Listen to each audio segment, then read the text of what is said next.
I mean, sometimes people take for granted the things that they now have. And, it's good that you go back to those times. And I look at those times with nostalgia, not with positive nostalgia, but with nostalgia regardless. And I remember that those of you who are in the diaspora, I remember that in Lagos in those days, there were places where people actually had to go to early in the morning on Saturdays to go and get phone calls, receive phone calls from their family who were outside of Nigeria. And but with the GSM revolution, we opened up, the PDP opened up the economic spaces, the value chain, the creation of that in itself, the way, the amount of the inflows, the economic inflows into the country, even with regards to that sector in itself alone, the creation of jobs within the GSM, within the telephone revolution, the amount of jobs that were created, the technology that was brought into this country, as well as the ability for us then to start to catch up with the rest of the world when we started to do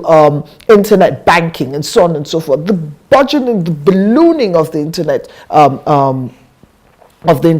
the free flow of information, the democratization of the information process, and so on and so forth. And the just explosion of the economy with regards to that is immeasurable. And all these things happened under the PDP administration. Now, so when we start to look at these things and we take for granted the fact that, we say, okay, WhatsApp me, say, talk to me, let's FaceTime, we say these things and we've started to take them for granted.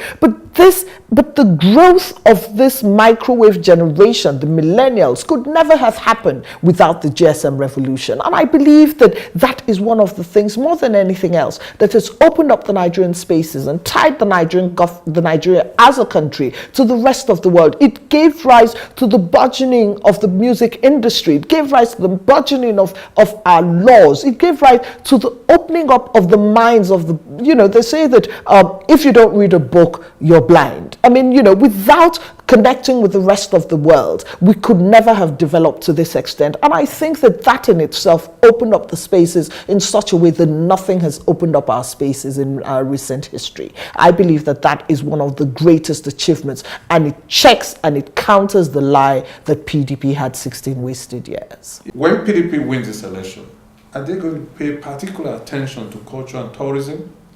A lot of tourism potentials, cultures that need to be celebrated, tourism potentials that people want to come to. They're going to create an enabling environment that will make people come into the country.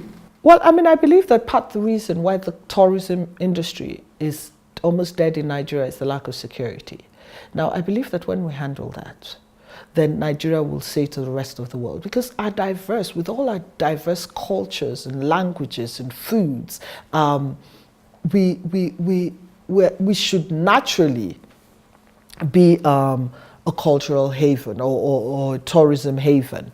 But that's not the case, because even when people are curious enough as to go to see the slave routes in Badagry and all that, people are also very concerned about kidnapping, they're concerned about armed robbery, they're concerned about Boko Haram, they're concerned about all of those things. And I believe that when our economy is booming, when the security is in place, when there's relative peace, when they see a government that is thriving, when they see one that understands the way to market a country has been hugely demarketed by the narrative coming out of the leadership of the APC, when we see a country that is open, when they see the new repositioned government of Nigeria, which is ready for that, I can bet you that the rest of the world is going to gravitate towards the diverse cultures and the beauty that is in the Nigerian people.